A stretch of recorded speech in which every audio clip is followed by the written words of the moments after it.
Welcome to Praxis, a podcast where we explore how to practice and embody the way of Jesus in our everyday lives. Thanks so much for taking the time to listen.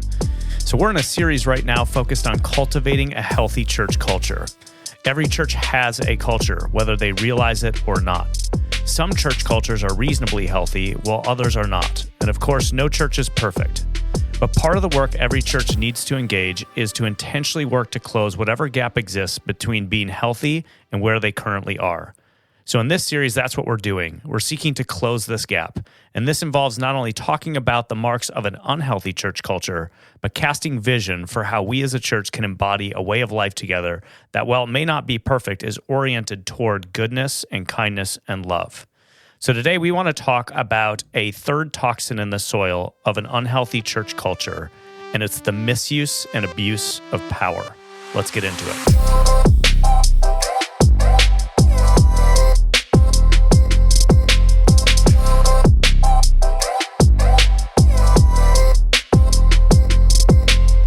Welcome, everyone. My name is Katie. I'm Josiah. And I'm Mac.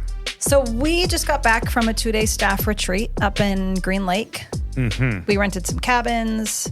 We ate good food, a lot of food. One night I had 3 desserts.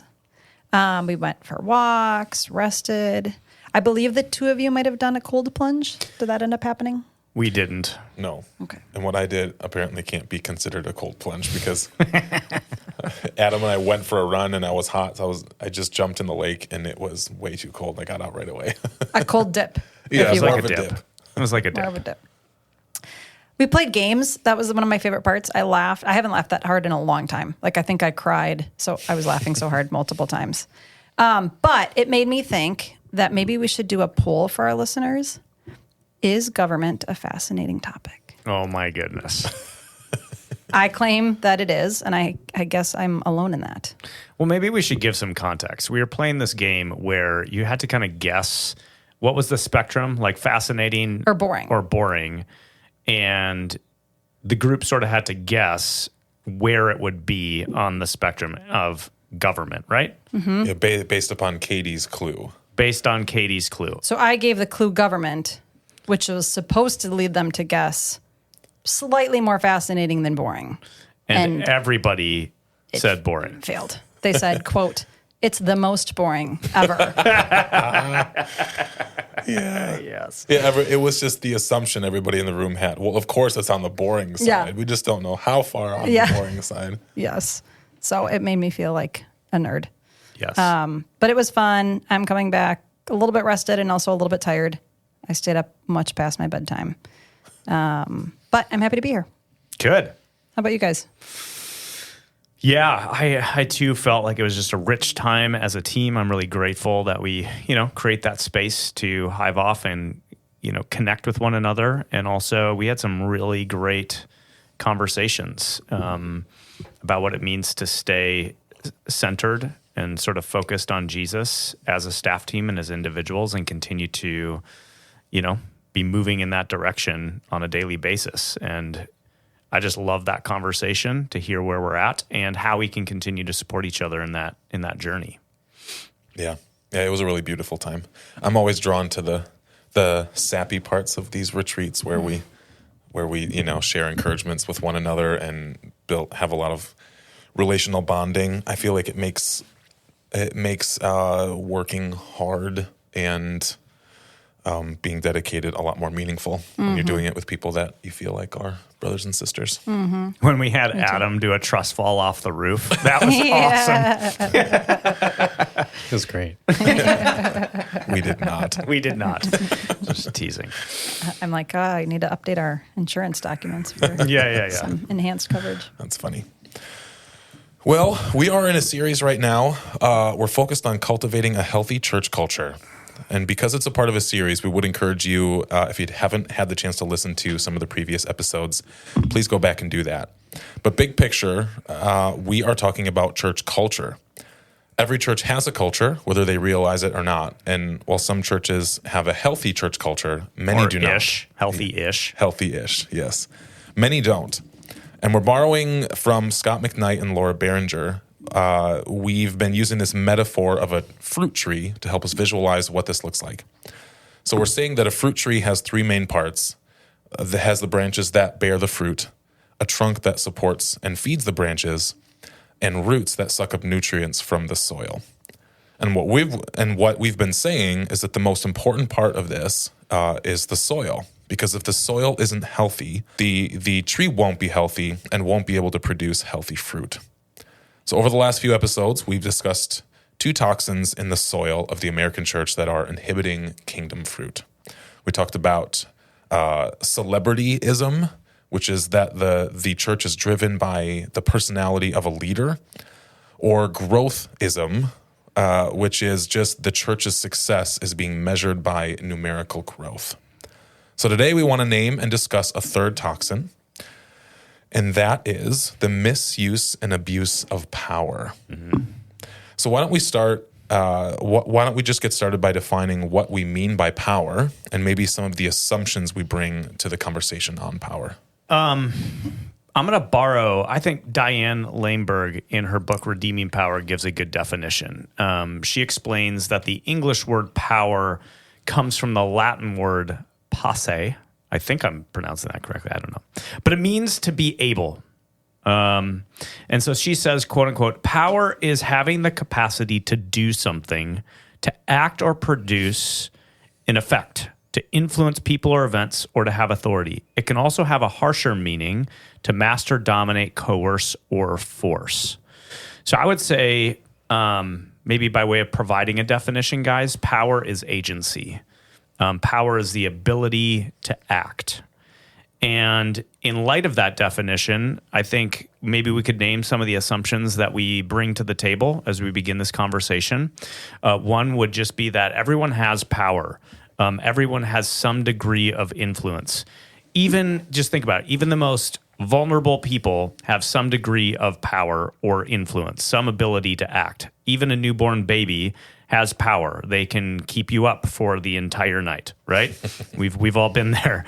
My son Griffin, who has Down syndrome, he may be seen as having less, power as maybe a typical child, but actually he has tons of power and influence, tons of ability to act and shape things around him. So everyone has some degree of power. That would be one assumption. A second assumption I would say is that power is always at play, always.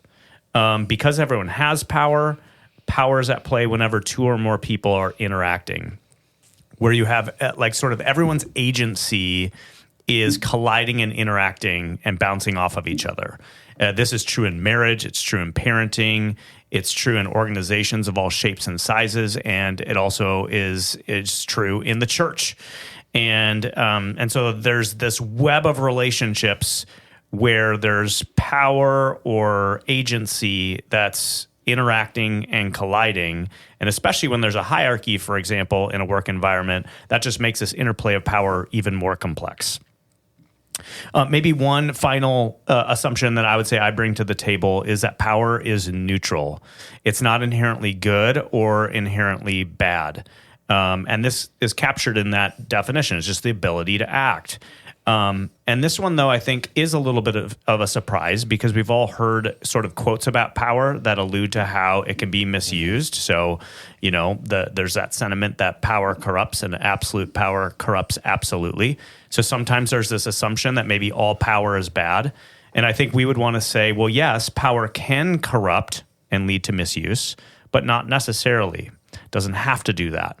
Power can be used positively or negatively. It's just simply the ability to do something. So the question is, how are you going to use it? My friend and coworker, Trisha Taylor at The Leader's Journey, says that it's like fire, like fire is neutral. It's not good or bad. It's just neutral, but it can be used in good or bad ways. Mm-hmm. You can use it to cook food. You can also use it to burn down someone's house. You know what I mean? So that's kind of how power is. It's sort of like, it's like fire. It's neutral. And you can use it in different ways. And what we're wanting to say in this episode is that in unhealthy churches, power is misused and abused. And because of this, right? Because everyone has power, it's always at play, it's neutral, it can be misused and abused, it can be used positively or negatively. We just can't afford to ignore it. We can't afford to be blind to it. We need to learn to notice it and exercise it and interact with it in healthy and transformative ways. So what do you guys think? I mean, before we kind of go any further, are you guys tracking with that? Do you feel like it? Yeah, I remember maybe a year or two ago, Mac, having a conversation with you where you made the comment that power is always at play in every interaction. And I think at the time, that was very new to me. Like there are some places where power is obvious, like within an organization or within hierarchy. But outside of that, I didn't really see it. But since that, I've had eyes to be able to pick that up more so. Like I see how power comes into play, even in seemingly kind of simpler interactions, even with like sibling dynamics or family dynamics or friendships. I mean, I really, I think that power is always at play, albeit even in more subtle ways. Yeah, I think maybe the word power can be misleading for some people because they don't consider themselves in positions of quote unquote power, right? Mm-hmm. But all of us are the psychology behind all of us are subconsciously trying to influence other people around us to get what we need. Like, and when you're unaware of that, even very normal, like where it seems like there's no power at play, relationships are sort of full of it, where you're sort of trying to influence the people around you in some sort of way. So I think helping define what power is, that it's just agency, it's the ability to influence, helps us realize that this is at play absolutely everywhere and in every relationship we have. Yeah, and I do think part of the growth curve in this particular conversation and with respect to this toxin is an ability to see it. Mm-hmm. And I'm hopeful maybe for our listeners that as this conversation continues, we'll be able to flesh out in more concrete ways how that shows up, give people some vision to be able to see, I guess, what we're trying to talk about. So why don't we just kind of go there? What are some common ways that you guys think power can be misused or abused in the church? Yeah, the first one I would name is that power can be leveraged over people. Okay, well, let me back up and say this. In any church or organization, there's going to be some type of org chart, right? Like there's going to be some type of hierarchy where some have more power than others. Like it's unavoidable if you want to have an organization that works and where people can make decisions and have accountability, et cetera, et cetera. But in unhealthy organizations, I would say power is more used to force people to do things. I think there's a focus on like a specific outcome that the person in power wants, whether it's a project or an initiative or whatever, and then they leverage that power on people to get them to do the thing that they want, right? So we've referenced quite a bit in this series the book A Church Called Tove by Scott McKnight and Laura Barringer. And one of the quotes that I'm going to read from that book, so I thought it captures this idea well. They say, perhaps the most common temptation for church leaders is to wield their assumed authority and position as weapons of lethal, wounding power. When a leader manifests the power hatchet, a culture is formed that adjusts to the blade of fear. Power and fear are close companions. And then they go on to say that they give 8 phases of what this looks like. And one of the phases is that the leader's approval becomes like the gold standard. So again, typically like the lead pastor, whatever they want becomes the gold standard. And so I think this is insightful because it ties back into how we've talked in the past about tone at the top. Like the leader sets the tone. They say, okay, this is what I want. They maybe set a vision, and then they assert that vision on everyone else. There's no opportunity for collaboration. It's sort of one person dictating orders, and then everyone around that person has a choice of how to respond. Those who fall in line and do what the leader wants, whether it means like late nights at the office and working crazy hours, those who do that are going to receive some sort of like status elevation for doing it. And those who don't are probably going to experience guilt, fear, shame, and they're going to experience like a degradation in status. They're going to be pushed down and others are going to be brought up. So the leader's pastor becomes the gold standard, and then the leader asserts like fear, guilt, and shame to force everyone to to meet their standard and really to execute this outcome. I think it's very outcome based.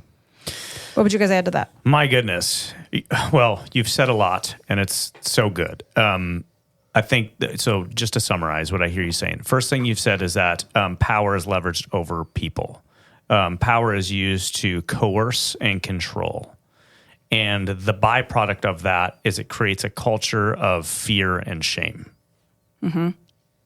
And people relate, all the things we've talked about so far, like the personality-driven culture, church, like all of this is now weaved together. These dynamics are all playing off each other in unhealthy churches where you have a lead pastor with all this authority and all this power, and then you're saying, okay, and the result is it creates a culture of fear and shame where people have to choose. Do I just kind of,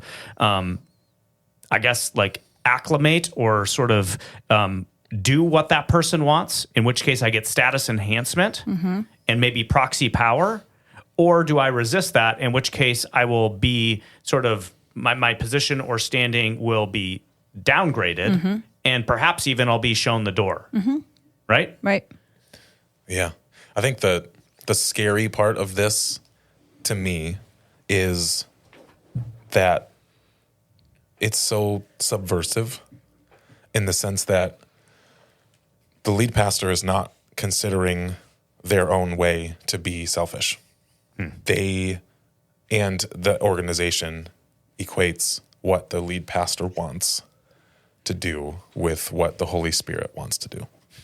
And how are you supposed to say no to your pastor who says, we're doing this, when something in your own spirit says, I don't agree with that, or I'm gonna my family's gonna suffer because I can't draw good boundaries around how often I'm here and things like that.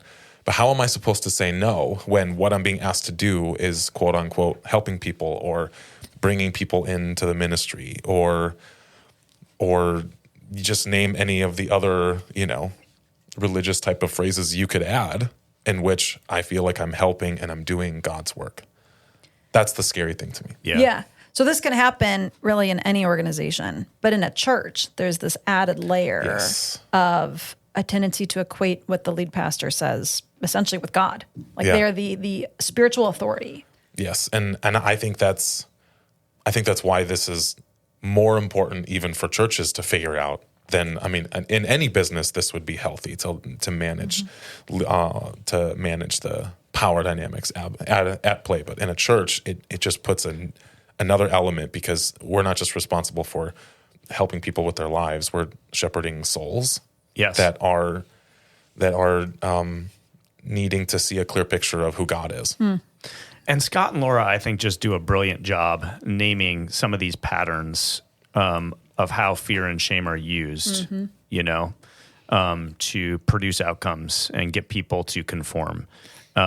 You mentioned 8. I think it might be worth just briefly walking through those so that people can see them. I have them in front of me here. One is power and authority are vested in an individual, which you've heard us talk about. Secondly, and this is what you were just saying, Josiah, the pastor's approval becomes the gold standard. And what they mean by that is that the pastor's power gets equated with God's approval, right? So that God's agenda and the pastor's agenda get fused together as if they're one and the same thing. And that becomes very sort of disorienting for people and puts them in no position to ask questions or, challenge or anything like that. Thirdly, those approved by the pastor gain status enhancement. That's the proxy power that we were talking about. Those who do their bidding, who sort of get in line and conform to everything that the lead pastor wants to have happen, they get status enhancement and extra power. But power, fourthly, cuts with both sides of the blade. So along with power, here's what they say, along with the power of approval and the ability to confer status enhancement comes the other side of the knife, the power of disapproval and status degradation. So these people who derive their status from sort of conforming also fear losing it all the time, which is number 5. Judgments, number 6, judgments and decisions are rendered behind a wall of secrecy, right? There's just a select few people who get to really call the shots and make the decisions, while other people are sort of forced to adapt and respond to what those few people have decided is best. And typically no transparency as to what goes into the decision. Yes. Behind the walls of secrecy lurks a perpetual state of fear of status degradation, and finally, removal from the circle entirely. So banishment is the ultimate form of the power pastor's disapproval. And I'll just be honest, like I've experienced this before, you know? When I first stepped into ministry, I joined a staff team as a pastor. So I had a pastoral title, but it was totally like this, where whoever was kind of close to the lead pastor had this extra power and sort of protection. And I remember, even though I had a pastoral title, there were other people who were close to the lead pastor who would regularly give me directives and tell me what to do. And from an org chart perspective, it made zero sense. But I had no ability to like really interact with that because they were protected. I mean, at one point, I had a part-time person like regularly giving me directives, and I had no ability to sort of like... Who wasn't a pastor. Right, who was not a pastor. Like, and I had no ability to know like, how do I, what is going on here? And how do I respond to this? Then about, 4 or 5 years in, I end up getting a promotion. I become our executive pastor, basically. And all of that stopped immediately, which I just thought was kind of weird. I'm no longer getting directives. I'm no longer, like, people are no longer telling me what to do because I have a position of oversight over our staff. But I'm noticing other people are still getting those directives. And then at one point, there was some relational strain between me and the lead pastor, and I quickly got that demoted. And I went back to receiving sort of like directives. Even though I'm like the executive pastor, I'm receiving directives from an administrative assistant. And it's just this web of like, this is messed up. Like, this is really jacked up. And certainly we're really far from the kingdom of God, where, as we'll come to see, these types of power dynamics are truly toxic. Instead of relating to each other as brothers and sisters in Christ, without these, status as this or that. I mean, think about that moment at the retreat. I know our listeners weren't there for it, but we have a part-time youth pastor who was just like, I'm just so grateful to be here because I don't think I belong. And all of us were just shocked. We were like, dude, you're essential. Yeah. That hierarchy, you're thinking things, it's not there. Yeah. Like, you know what I mean? Yeah. I just think of it as authority can be used like currency. Yes. And it's handed out to people that are going to do the bidding of the person in charge, and it's hoarded from people who are a threat to that. And the lead, unfortunately, often the lead pastor is the one with all of the making sure that their bank account of authority is always double or triple that of anybody else around them. Yeah. Well, anyway, so the first one is power over. It's your in unhealthy churches, power is used over people to demand conformity. Another way we see this play out is that power is used to protect and promote the institution. I think we see this. I guess for me, the easiest example is some of the mega churches who have experienced pastors who have when there's accusations of abuse, when they come to the surface, churches focus on image management rather than relational health. Like learning how some of these mega churches, when there's accusations come, they hire PR firms essentially to protect themselves, to protect the organization. And often the way that gets leveraged is not in a how do we do the right thing and make it look good for us. It's often used as we have the cards to play, and we'll make sure no one finds out. And the shepherd is almost always used to is almost always prioritized over the sheep. And obviously it's very sad. And from a public standpoint, obviously the mega churches get the spotlight, but I don't think that it's just for mega churches. Nope.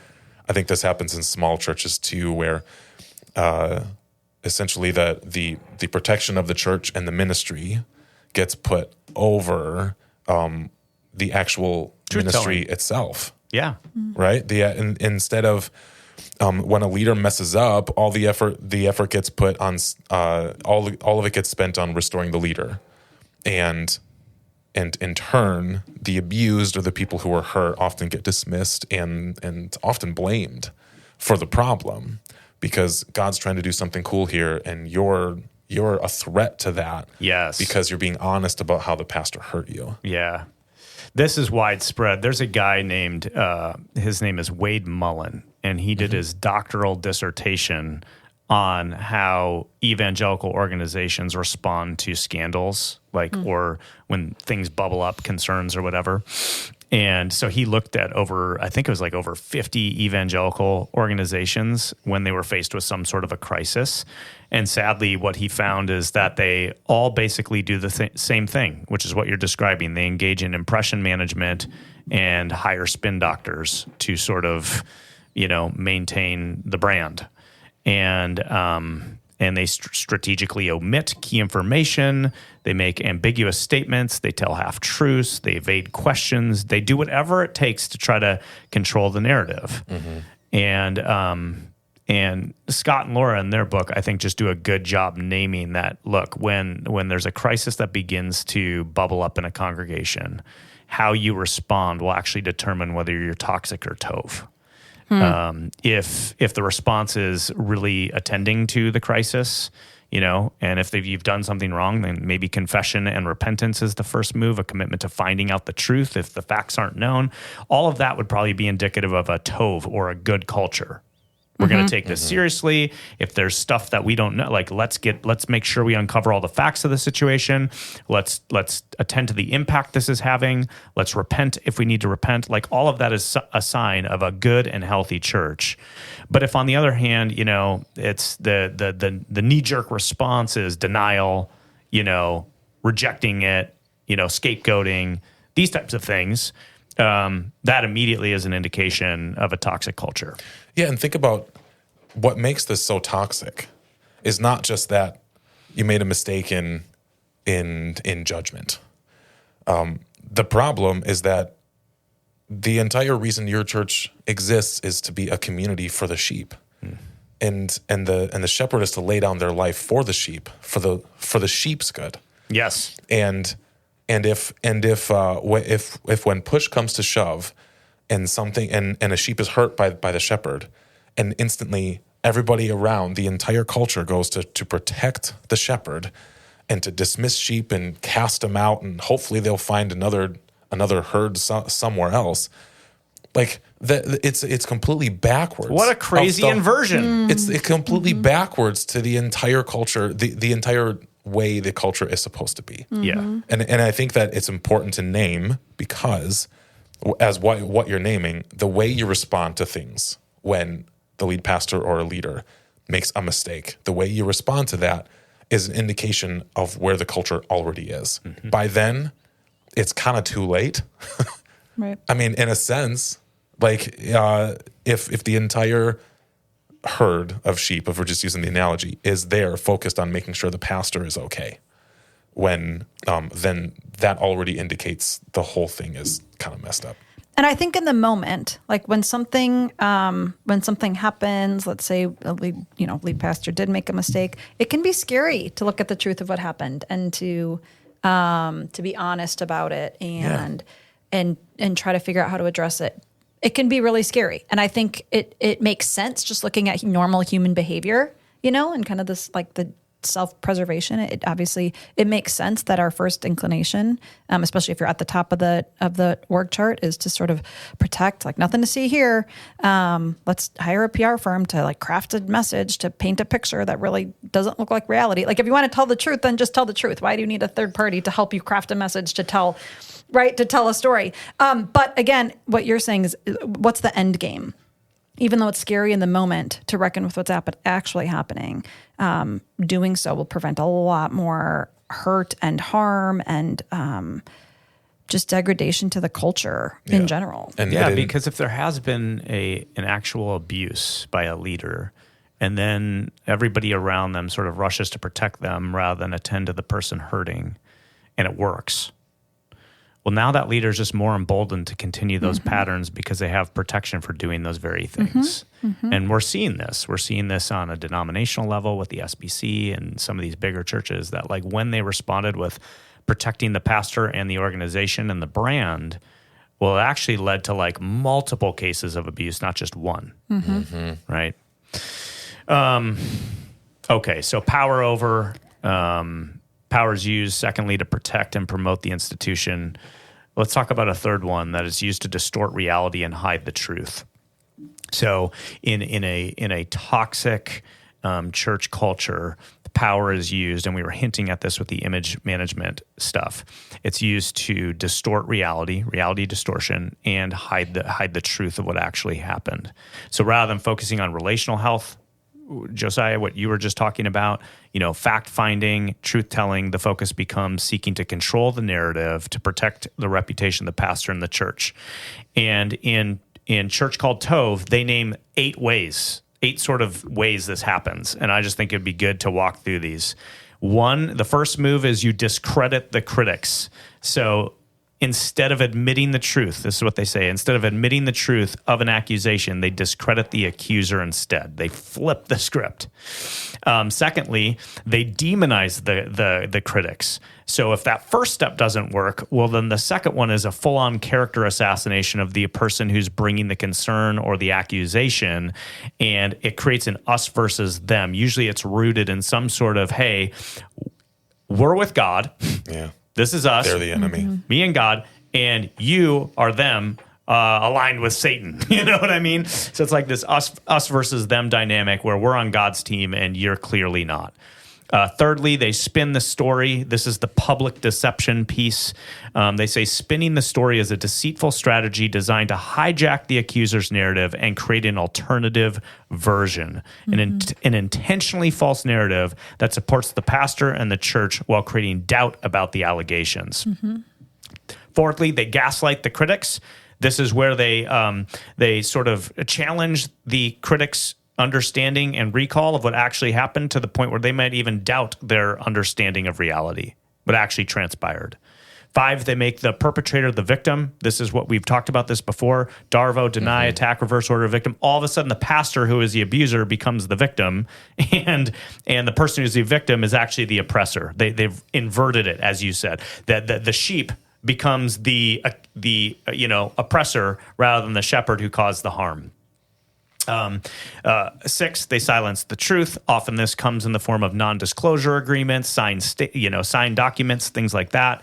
If they refuse to sign, 7, they suppress the truth. This often involves silencing the truth. Some sort of, intimidation tactics are often used here. And then 8, they issue a fake apology. And Scott and Laura say a cheap apology is no apology at all. It's just a continuation of the false narrative.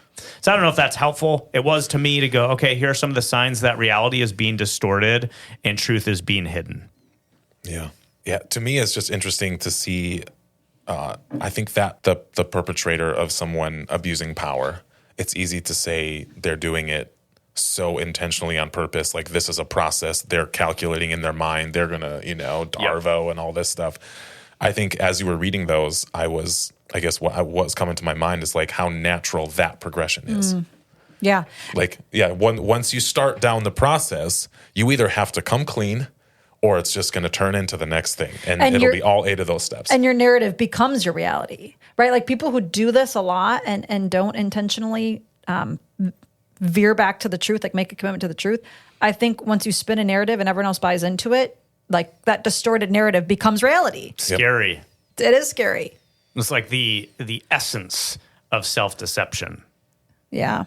And of course, and I've said this before, but like the essence of the reason why deception is so scary is because it feels the exact same way as being right.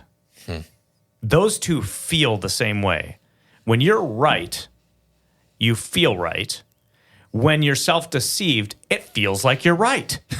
Yeah. And that's super scary to me. Yeah.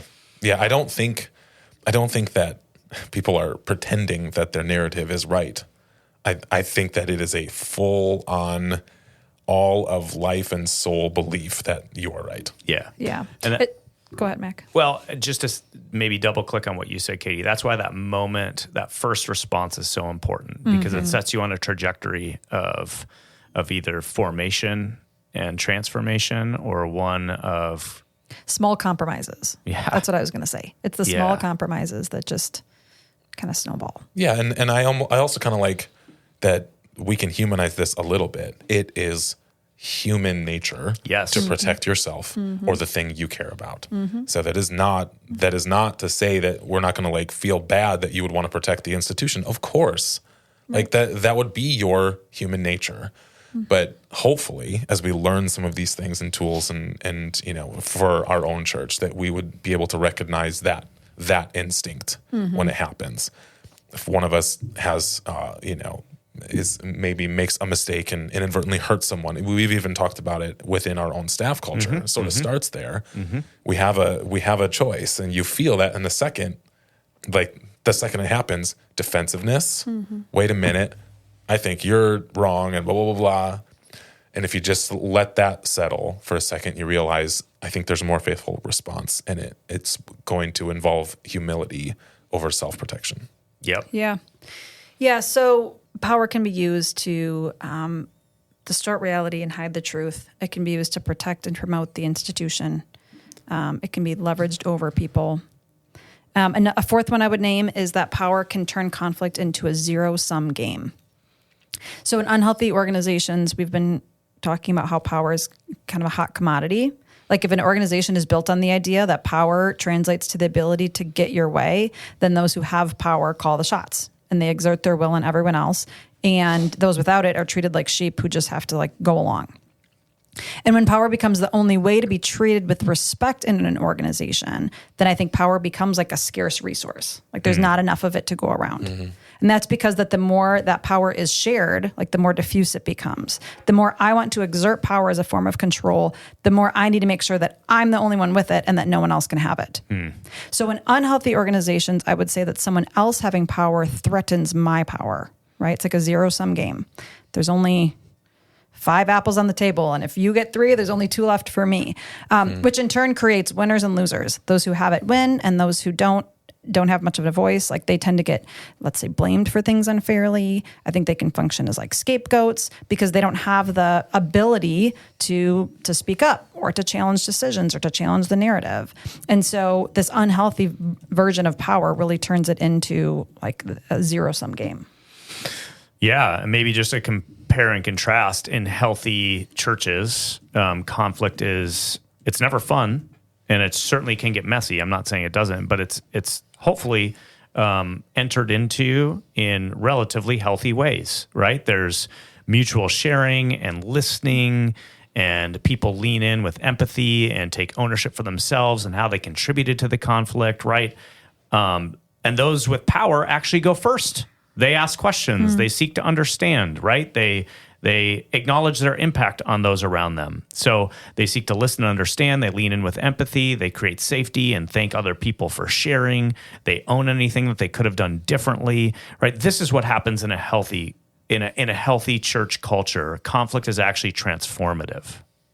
But see, in an unhealthy church culture, conflict is exactly as you're saying. It becomes a zero-sum game of winners and losers. And those with power, because they're threatened, they just use their power to continue to hoard power. Rather than listening, they talk. They impose their reality onto others rather than trying to understand others. They use their power to compromise safety and create fear instead of sharing honestly. They don't own anything because they don't really have to. When you have all the power and no one else can do anything about it, I don't really have to own anything, right? There's often not consequences, at least not imposed on people with power. I think there's plenty of intrinsic sort of natural consequences in this type of culture. But the point is that exactly as you're saying, there's going to be conflict in organizations. When power is used in unhealthy ways, it actually blocks our transformation and becomes this game of winners and losers. Yeah, I think you can see this evidenced really well in what you do if you're in a position of power and someone disagrees with something you did. When they come to you with, I didn't like that, or there's a criticism, right? Of course, it's natural to be defensive. Yeah. If you tried and poured your heart into something and someone didn't like it, of course. But the inability to have those types of conversations with people that disagree with you, and I think is an evidence of this, where if I'm in a position of authority and someone comes to me and says, I think you maybe made a mistake, or I didn't care for this decision, or maybe this is a deficiency, maybe something you're missing. If my first instinct is to get defensive, to sort of dismiss them or discredit them, I think this is what's happening. You're sensing like, in order for me to be humble here and to listen and to care, I have to surrender a surrendered amount of power, an amount of power, in order to sit and listen to you. And I think that, you just see that a lot. I mean, I even see it with my kids. Like, I don't like admitting if my kids are right about something that maybe I did wrong. You know, like I challenge my oldest daughter on her phone and try to help her manage how much she's on it. But if she catches me on mine and I'm just scrolling on something, everything in me wants to be, you're on it way more than me. This isn't a problem for me. It is for you, blah, blah, blah, blah. But, right, because it feels like a loss of power. Like I had this over her where I could influence her because I was the one with the perfect example. And if I lose that, it can feel like I'm losing power. But often those are moments that are transformative for a leader to admit, maybe you're right. You were right. I shouldn't be on it. Totally. All right. So we've named a lot of stuff about power. We've talked a lot about how messed up it can get. So the big picture is power is used in unhealthy church cultures to control and coerce other people. And so as we've been doing with this whole thing, we don't just want to name the problems. We also want to name what it looks like for us to press into and to relate to power in a healthy way and in a Christ-like way. So what does that look like?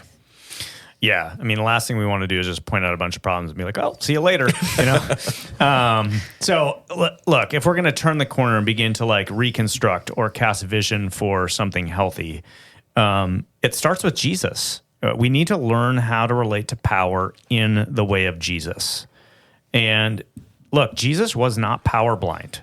Jesus saw how power was at work around him. He was acutely aware of it. Look, on the one hand, this wasn't hard for Jesus because he lived on the underside of power. You know, Jesus lived at a time when the Roman Empire exerted all sorts of oppressive influence, you know, and exploited people. And Jesus was from a no-name town in the middle of nowhere and would have felt that oppression. So on one hand, I mean, this was a time when like 95% of the population was living hand to mouth with 5% who had all the power and resources. So Jesus was part of that minority culture that was being exploited and used to oppress and control. On the other hand, Jesus also had some power, and he was aware of that.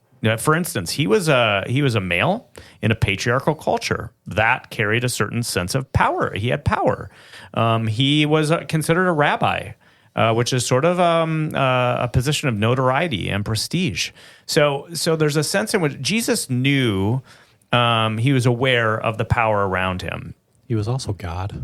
So yes. There's that too. God in the flesh. Yeah. And of course, you know, that's the mind-blowing part of the gospel, right, Adam? That like God incarnate would take on flesh and is in a manger, right? That here is God and he goes to the cross for us, right? This is how God embodies his power. He chooses to inhabit a mostly powerless position rather than coming as a king. Yes. Yes. And Jesus taught explicitly about power. There's a story where the disciples were sort of vying for the best position and who's going to be first. And Jesus says, look, that's not how it's supposed to be among you. That's the way the Gentiles use power. They lord it over other people. And then to your point, Adam, he goes, not so among you. For even the Son of Man did not come to be served, but rather to serve and to give his life away as a ransom for many. Like, this is what God does with God's power. He lays down his life. And so Jesus is describing, he's critiquing the very thing we just got done describing in this conversation. He's critiquing power over, using power over to coerce and control, to exploit and to oppress, to demand compliance and conformity, to secure and procure outcomes. And Jesus explicitly says that is not the way it's supposed to be among you. So look, and in taking on flesh, I would also say, like, Jesus also redefines power as self-sacrificial love, as redemptive love. So again, Adam, I thank you for chiming in, because you're like, he was also God. Yes. And in taking on flesh, he redefines power almost completely. He redefines power as a love that delivers, a liberating love. The power that Jesus expressed is a self-sacrificial love that delivers and rescues and redeems. It's a Calvary-like love, a cross-shaped love. My friends Matt Tebbe and Ben Sternke from Gravity Leadership, they wrote a book called Having the Mind of Christ. And in it, they have sort of these axioms that kind of, I guess, highlight the paradigms the frames that Jesus used to approach life. One of them was that Jesus reckoned with power. And they just do a great job, I think, in their chapter talking about this, how Jesus saw the power dynamics around at work around him. He even redistributed power within the broken systems and structures that were at play. So you'll see him kind of, Katie, you named, like, kind of taking on the person who is powerless, who is marginalized. He intentionally moves towards them and sort of like elevates their standing, and often does so at the shame of those who are exploiting or oppressing. And of course, in the long run, he's completely inverting or flipping the entire thing upside down and points to a telos or a goal where power is inhabited in a completely different way. Right? Yeah.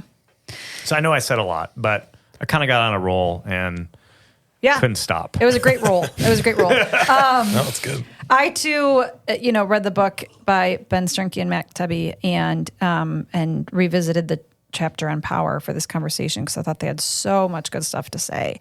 And one of the things they touched on is exactly how Jesus did what you're naming, Mac, like how he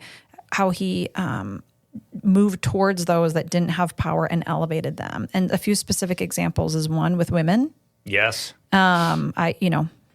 I guess being the only woman in this room, it's been really helpful for me to see the ways that in a culture that really kept women down, they had almost no power. He taught them, he allowed them to be his disciples, he treated them with dignity, he honored them, like he empowered them in all these ways that were highly countercultural at the time.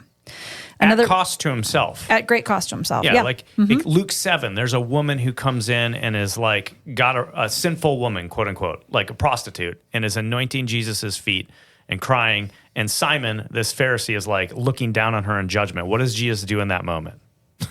He like defends the woman and shames the Pharisee. And that would have been shocking. It was totally shocking. Something similar happens in John 8 with the woman who's caught in adultery. He responds by essentially forgiving the woman publicly and shaming those who had stones in their hands. Right? These are all situations where power dynamics are at play, and Jesus is exposing that power for what it is and redefining it as cruciform love, liberating love. And it flips the power structures upside down, right? Yep. And another one, it would be like physical healing. If you had some sort of physical disability or leprosy or some sickness, like you are out, excommunicated. Yeah, there wasn't welfare programs.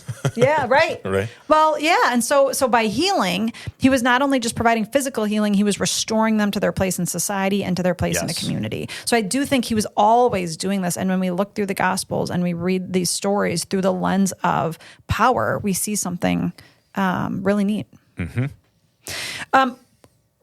So one thing I would name is that we can do if we're saying like, okay, what do we do with this? We've kind of deconstructed, how do we reconstruct a healthy idea of power? The first thing I would say is we need to learn to notice and name power dynamics, right? We can't address what we can't name.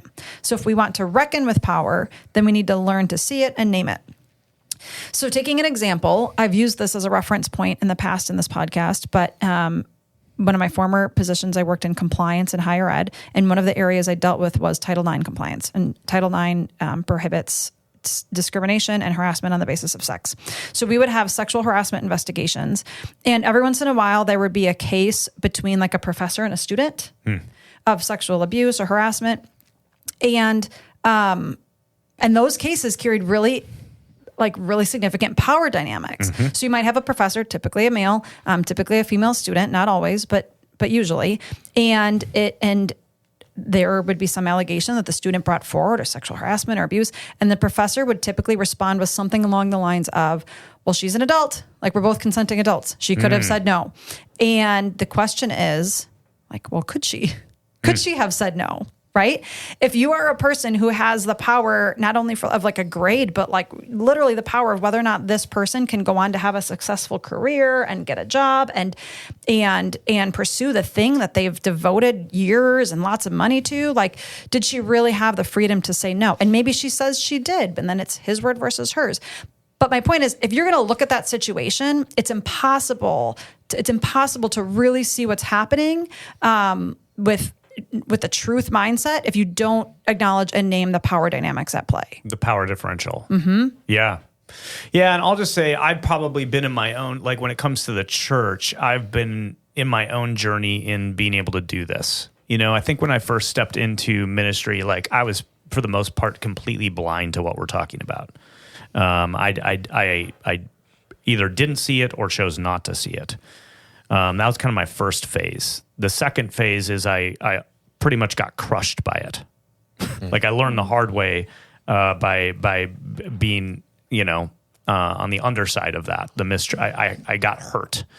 And then when I became a lead pastor for the first time, I'll be honest, my knee-jerk reaction was to go to the far opposite, sort of let the pendulum swing and try to avoid any power that I had because I was so afraid to misuse it. And I would say in this most recent season, over the last few years, I've been working really hard at being able to name the power that I have, not abrogate it, pretend it's not there, but to name it, own it, and share it with those around me. And I'm not doing it perfectly, but I'm in process. And I think I'm figuring out how to do that more effectively each day. So let's just take us as an example. You guys, I'm your friends. I've hung out with both of you outside of work. I know a lot about your lives, not pertaining just to the responsibilities you have. Like, you guys are close friends of mine. And yet I'm also like in a supervisory role. So there's this dual dynamic. There's a power dynamic at play. And I haven't always known how to navigate that well. And I would say one of the things that I'm trying to do is just to name that with you and allow you to name it when it's at play so we can be aware of it. These dual dynamics, boss and friend. How do we name that so that there's openness and honesty, transparency, and there's not the misuse or abuse or confusion around those things? Yeah, it reminds me at the retreat, some of the spiritual practices and disciplines we were discussing about doing as a staff had a lot to do with our own spiritual life. And we talked about what healthy accountability looks like on staff to say, we want to be able to support you depending on which season or how you're experiencing things. And we sort of had to name that sometimes accountability partners that are on a church staff, if it's a supervisory role, can feel a little wonky because you're not quite sure the blurred lines between what's work and what's personal. And it doesn't mean we shouldn't, but naming it is sort of like, okay, now we're able to name what you're comfortable with, what you're not. And if you don't, it could have easily been like, no, this is something you have to do because you're on church staff and we care about this. But being able to name it and talk about how you experience accountability in your own personal journey on a church staff, because a lot of that just becomes fused. But being able to name it, I guess is what I'm trying to say. Being able to name it sort of lowers anxiety around it. Yeah. Naming it is always the first step, right? We can't talk about what we can't name. Yeah, I would say right along with that is to place a high priority needs to be placed on relational health. Which is kind of what you were just describing, right? Yeah. Like, how do we relate to this idea of accountability in healthy ways, where accountability isn't just demanding conformity of those around me, but it's actually like allowing them to say their yes and their no, and then cheering them on to be true to that. Mm-hmm. And if they aren't able to do that perfectly, instead of coming with a hammer of fear, guilt, and shame, oh, you didn't do it well, like get back on getting curious about it. Getting curious about, hey, what happened? How can we unpack what happened? How can I support you? What are you learning through this? Like that just feels very different to me. Yeah. You know? Yeah. Getting what you want out of someone needs to take a backseat to a healthy relationship, and that's difficult because most churches are structured like businesses. I mean, they are a business in reality, but I think it takes a lot of work to say we care more about you as a person than we do about your output and what you can do for the organization. And that's also risky because then employees are going to take advantage of grace and things like that. Of course it's going to happen. But being able to understand the importance of relational health, the relationships you have, and prioritizing those allows you to be a shepherd to sheep rather than a taskmaster to a slave. And I think when that priority is in the right order, I think it just has ripple effects throughout the whole community. Taking stock in each of your own individual relationships as a leader and being able to acknowledge the power at play. Like, how does the power dynamic affect my relationship with so-and-so? That would be a good place to start if you're in a position of power. I mean, I've already named, I think a place like that is ripe for it is at home with our kids. Mm-hmm. If you're a parent, how do these dynamics affect our relationships? Power affects my relationships with my kids a lot, and how I show up in the spaces with my kids is like, I don't know. It's really important to name. But I think one of the things you named sort of really quickly, Mac, that is probably worth expounding on in this point is that the leader always has to go first with reckoning these power dynamics. Because the person who doesn't have the power can't demand this power dynamic shift. They can, but it often won't go well. Well, unless they invite it. So maybe just like let's reflect on our staff culture for a moment. I feel like I've tried to, I would say, if someone has a concern or a problem or they have a wonky interaction with me, and if I'm not aware of it, to come talk to me. So there is that permission I've given people repeatedly to know that, like, hey, you don't have to be scared of that. My commitment is to listen and to understand and try not to get defensive. You know what I mean? Like, so there's an open invitation that, hey, yeah, an unhealthy power, there's no way for you to voice that. When power is used in a healthy way, everybody has an invitation to move towards each other. And we actually have tools, assuming that there are going to be those messes along the way. You know, go back and listen to the podcast we did on how to clean up a mess, you know, because that's really just an outworking of what do we do when things get messy, knowing we want healthy relationships with one another, and there are power dynamics at play. Yeah. So, for instance, maybe I'll share an example to give our listeners an idea. So heading into Lent, we did this, I think, pretty well. We were heading into Lent, and we were thinking about doing an Ash Wednesday service for the first time, and yet it fell on a Valentine's Day. We thought, okay, like, we'll save it for next year. And instead, we wanted to put together, like, make our chapel available for 24 hours and have, like, a Lenten devotional. And Katie, you kind of did some work on mapping some of that out. Somewhere along the line, the ball got dropped a little bit. And it wasn't announced the way it probably should have been to our congregation to fully take advantage of what we had planned. And then as a team, we were in our weekend planning team meeting, and we just kind of like brought that up. And I probably had some narratives about who I thought dropped the ball the most or whatever. And I tried not to like lead with that and start with like, I could have done a better job communicating, you know, which is true. I could have done a much better job communicating and making sure everybody knew exactly what they were supposed to do.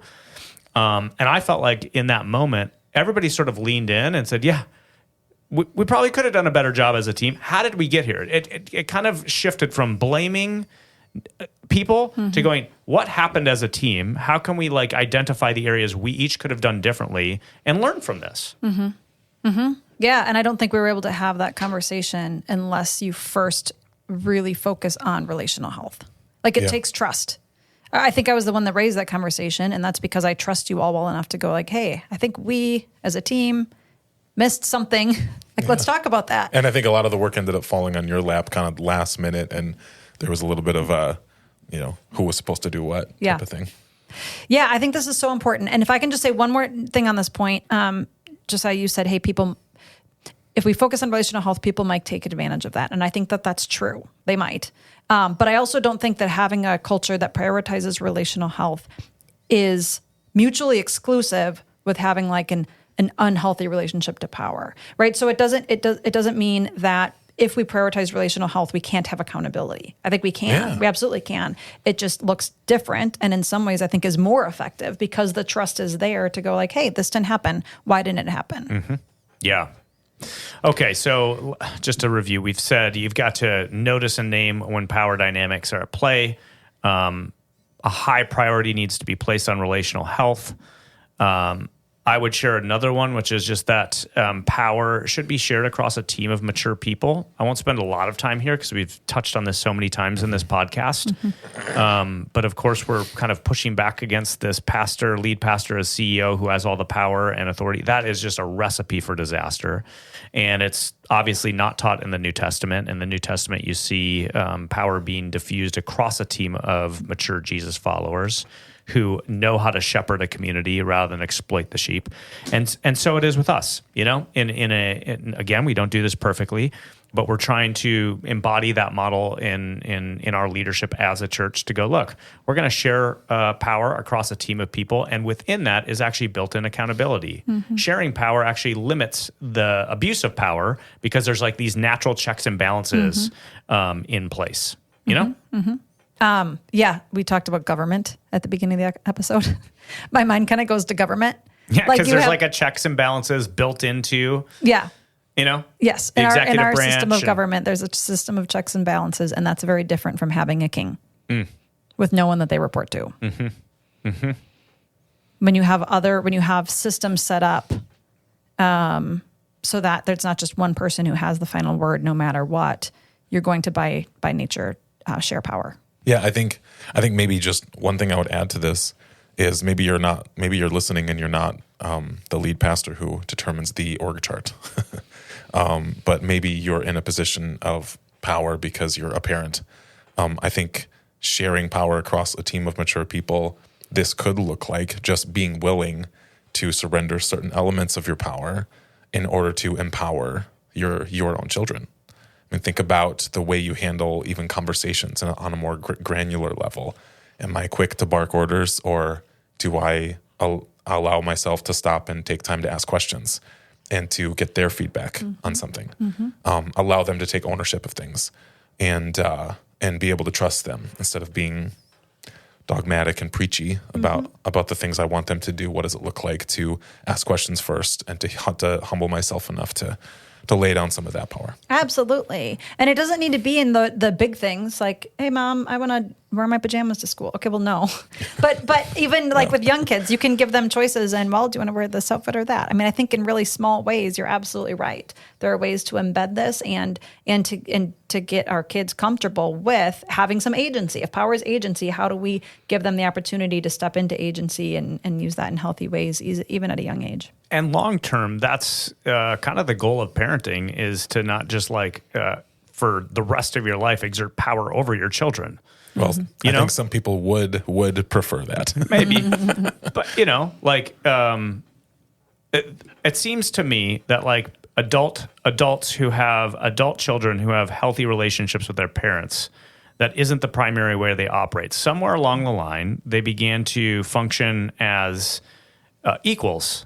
You know what I mean? Where they learned how to relate to each other as adults rather than primarily out of this power differential. They learned to honor each other's agency and ability to act rather than one person sort of dictating that over the other person. And again, to piggyback on what both of you are saying, there's hundreds of opportunities to do that in a given week where you're letting your kids have agency, giving them the ability to act in ways that are self-directive, but also limited, right? You're limiting some of the choices for their own good, right? Yeah. Okay. So we're talking about what would it look like for the church to use power in healthy ways. We've said, first, learn to notice and name power dynamics. Second, place a priority on relational health. Third, Mac, you named share power across a team of mature people. And then fourth, I would say we need to commit to repentance and truth-telling. So we can have this conversation about power and we can try our best to use it in healthy ways, but that won't always happen, right? We'll all make mistakes. We all have power and we'll all leverage it in unhealthy ways. And when we do, we commit to repent. As Christ followers, we're called to be truth tellers. John 8:32 says, you shall know the truth and the truth shall set you free. So what this means is I think when we make mistakes, we recognize it, we name it, we repent from it, and we name the truth of what happened, the full truth. Yeah, it's really hard because you've got to trade out sort of story spinning for transparency and honesty. One way I've noticed that showing up for us is when there's like some sort of a departure, like a staff departs from our team. That's something that we've spent a lot of time working through, which is just like I'm not willing to say something that's untrue in order to like kind of sugarcoat it. So I'll give an example of I think when we did this well, one of my best friends on the planet, Jody Bean. I hope he's listening. Yeah, that'd be great. I just love Jody, and it was such a gift to be able to serve as partners in ministry together. And yet he was really far from any family. And they created their family here. Like they had their kids here and yet felt really distant from any immediate family and eventually made the decision to move closer, to have a greater support system. That was a really hard decision that they had to make as a team and a family unit. And but when he told me that and said, hey, here's what we're discerning as a family and our next step, we had a lot of conversations just to go, man, is there anything else going on other than that? And if so, there's obviously like discretion. How much does everybody need to know? There's always like that discernment of like who needs to know what and when. But I just told Jody, I'm like, I'm not willing to say anything that's untrue. So or pretend. I'm not going to do that. Eventually the truth comes out and I want to be able to stand before our congregation in good faith, vouching for here's why you're leaving. Here's why your time on our staff is coming to an end, so that I can invite others to champion. If this is truly a God step, we want to champion that with you, And I've seen both here and in other places times when that just was not the case. Years of like relational harm and mistreatment done to staff members. And then when they finally have had enough and they choose to go, it's not like, hey, I was mistreated for a long time and I can't take it anymore. It's like those who have the power are the ones who make the announcement and they sort of spin it in some sort of congratulatory way. Like they're moving on to this bigger, better thing. Like, and it's just like bogus. And eventually people find out, because they do. And that erodes the trust of our congregation because we don't feel like we're trafficking in the truth. Yeah. Yeah, it takes a lot of, you have to let go of the control of the outcome a little bit and choose to be faithful. Yeah. And truthful and trust that character is going to win out in the end, or I should say integrity. And I don't just mean integrity to what I want or in some sort of arbitrary way. I just mean like in following Jesus and choosing to be truthful and honest, knowing that in the end that's going to determine how it ends up. But it's a way easier. I should say easy. I shouldn't say easier. It's not necessarily less work. I guess you get a lot more from being able to control it yourself. Yeah. So I think there's a lot of temptation for that. You might say it's more tove. Oh. That's so good. I don't know. This is what I'm thinking. It's just like part of the task of leading in a church is to repent publicly. And it stinks. Because I'm not going to lead perfectly. I'm going to make mistakes along the way. It's just part of it. I'm not Jesus, newsflash. Yeah. But I also think there's a win in that. If you can learn how to own your mistakes publicly, and you're actually modeling what it means to be a community of Jesus followers, because that is the way. It's like the way of repentance is to continue to own the gap between where I am and where I'm supposed to be so that I can continue to grow. Mm-hmm. Yeah. And you sort of give permission for everybody to then be part of that work, you know? Yeah, I think that it's worth naming that there's definitely a line of thought within certain church leadership that I have observed in which a pastor or a leader is going to assume that I can't show any weakness. Mm-hmm. I can't show cracks in my own spiritual journey because that will cause people to not trust me. Then they're not going to look up to me as a leader, and that's going to shift this whole thing that's all built on them looking up to me. So I know that goes a little bit to the image management thing, but I do think that it's worth deconstructing for people who have been raised in that, to say that I couldn't apologize or admit I'm having a hard time being honest and vulnerable if I'm struggling right now. All those things would be off limits for a leader. Yeah, that feels like a really big weight to carry. Yeah. If I'm honest. So this has been a fun and long conversation. Let's start to wrap it up by talking about some concrete practices. If it weren't for this coffee, I'd be exhausted right now, you know? Thanks. Well, I haven't had coffee and I'm doing well, so okay. I'll take that. But how do we bring it down to the realm of something a little more concrete to give our listeners maybe some practices, especially if they go, well, I'm hearing what you're saying, but I'm not a lead pastor. I'm not the head of an organization. Maybe I don't even work within an organization. I'm a stay-at-home parent, whatever. What are some concrete practices that we would say that people could implement, having listened to our conversation up to this point? Yeah, well, one I would name is one that's already been sort of named towards the top is study the life of Jesus. How did Jesus exercise his authority? How did he have agency over his own life, and how did he exercise influence over the people around him? What are some of the ways that he taught his disciples to do the same? Yeah, that would be the first place to start. Yeah, and that's a lifelong journey. Mm-hmm. I mean, I've been at this for years, and I'm still reading the Gospels and challenged to steward my power and authority in a more Christ-like way. I keep noticing new things, and it's disruptive. Mm-hmm. Jesus should disrupt you. Yes. That's just the reality. So if you're going to immerse yourself in the Gospels, which I think is a great lifelong commitment and practice for disciples, it will continue to stretch you and grow you.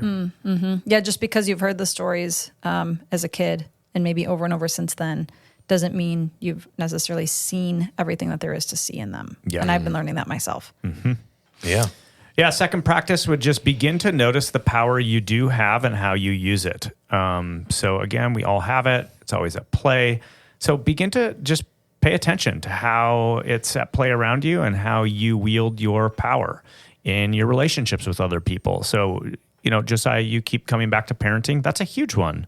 There's an intrinsic, inherent power differential between parents and their children. And so ask the question, how do I wield my power with my kids? Is it predominantly control and sort of command and control, or is it something different? And if so, what does it look like to continue to cultivate an imagination for power as self-sacrificial and liberating love? Another one would be work. Many people, a lot of our listeners are in the workforce in some way, shape, or form. How do you notice power at work in your work environment? If you're in a supervisory role, oh my goodness, so much to pay attention to regarding how you treat the people who report to you and what that looks like. Maybe another layer would just be to start noticing how power is at work in our broader culture. Some of this is at play. It's part of the conversation when it comes to racial tensions that exist. I have a son with a disability. There's lots of power dynamics with people who have disabilities. Mm-hmm. And I'm thankful we've made a lot of progress. Half a century ago, individuals with Down syndrome were institutionalized. I'm very grateful that that's not the case anymore. And as a culture, it seems like we're trending in a good direction where we're noticing the dignity and value and worth of people who experience disabilities. But I'll also be honest with you. I still see ways for us to grow as a culture and as a society. I still see ways that people interact with Griffin and others that are dehumanizing and sort of unhelpful. We have a ways to go, right? So it's kind of like audit your own relationships, maybe your marriage, your parenting, your workplace. Start noticing how things are at play in our broader culture. Yeah. It's like a lens. We talk about putting lenses on. Yes. And put the power lens on and just observe where is it at play. Yep. And everything. Yeah. The last one I would name is just commit to trafficking in the truth. We can all, no matter where we are in a given situation, I think we can all do our part to tell the truth of what happened. Whether we're the person who's been wronged or we're the person who has wronged someone else, or even just being a bystander, we can all make a commitment to tell the truth. If you're seeing someone in power abuse that power in toxic ways, speak up about it. There may be other people who see it, but who don't feel safe to speak up for whatever reason. And as disciple of Jesus, we are called to tell the truth, even when it requires courage. Yes, so big picture, we all have power. Power is at play. Anytime human beings are interacting, power is at play. It's also neutral, so it's not necessarily good or bad, but how it impacts people around us is hangs on how we use it. And in unhealthy churches, this power is misused mainly for the purposes of coercion and control. But in healthy churches, and I would add healthy Christ followers, we learn how to relate to power in the way of Jesus. And that's what we're hoping to do. Well, thanks for joining us today. We hope you enjoyed today's episode. Next time, we're going to name a final toxin in the American church soil and how to pivot towards greater health as a church. So we hope you'll continue to tune in. Praxis is recorded and produced at Crosspoint Community Church. You can find out more about the show and our church at crosspointwi.com. If you have any questions, comments, or have any suggestions for future topics, feel free to send us an email. Also, if you enjoy the show, consider leaving a review. And if you haven't already, be sure to subscribe wherever you get your podcasts.